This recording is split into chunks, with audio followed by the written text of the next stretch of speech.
Hello and welcome to Meade Week. I'm Brian Spann. On this edition, news on the Army Field Band Holiday Concert, next week's Army-Navy game, and meet the one and only SPAM Czar. But first, Garrison Commander Colonel Ed Rothstein hosted a face-to-face town hall meeting this week. Members of the community were invited to hear presentations from the Colonel, the State Department of Highways, and the Anne Arundel County Economic Development Team.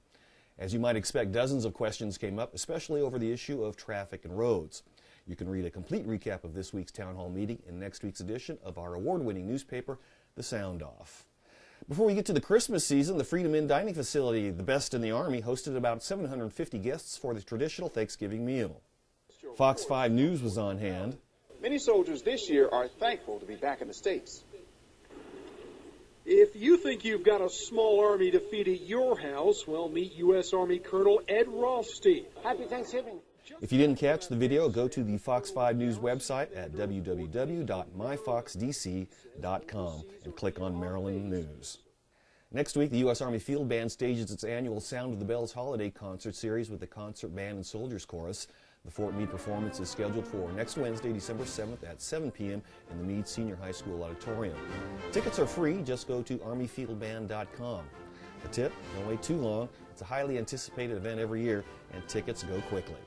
In anticipation of this year's Army-Navy game on December 10th at FedEx Field, Army and Navy personnel in the Washington area are responding to the Armed Services Blood Program Donor Challenge. Unofficially, as of Friday morning, the Navy still had a slim lead of less than 25 pints. Walter Reed, Fort Meade, Fort Belvoir, the Naval Academy, the Navy Yard, and Henderson Hall are all participating. Since Fort Meade hosts all the services, we decided to see how the vote was going on at an Army installation.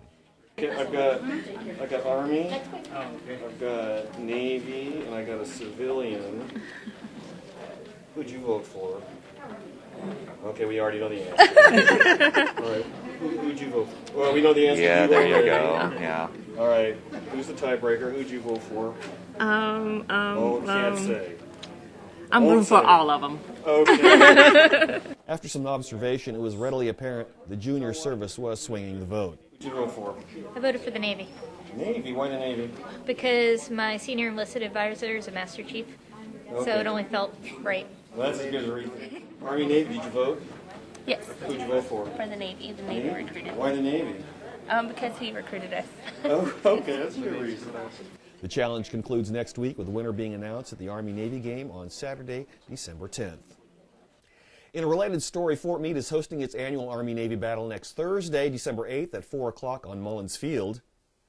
Once again, the West Anne Arundel County Chamber of Commerce Committee on Military Affairs is sponsoring the tailgate.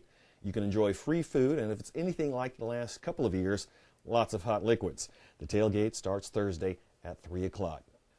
Finally, anyone that's ever been on a military deployment can attest to the boost in morale mail and care packages from home can provide.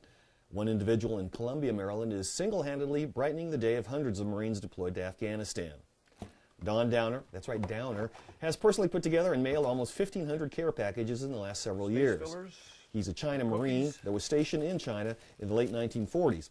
He's also renowned not just for the packages, but what goes in them. When I was deployed to China in 1948 and 1949, my mom, like all good moms do, sent their son, who was a very young buck sergeant in China, homesick and adored when my mom would send me care packages. And every care package had chocolate chip cookies. And when the chocolate chip cookies got there, or a 30-day boat ride, they were just crumbs. And the Marines would gather around and they'd wolf down those crumbs. Even the dust left over from the crumbs was poured in the coffee. Nothing was wasted. Now, the next thing in the care package was Spam.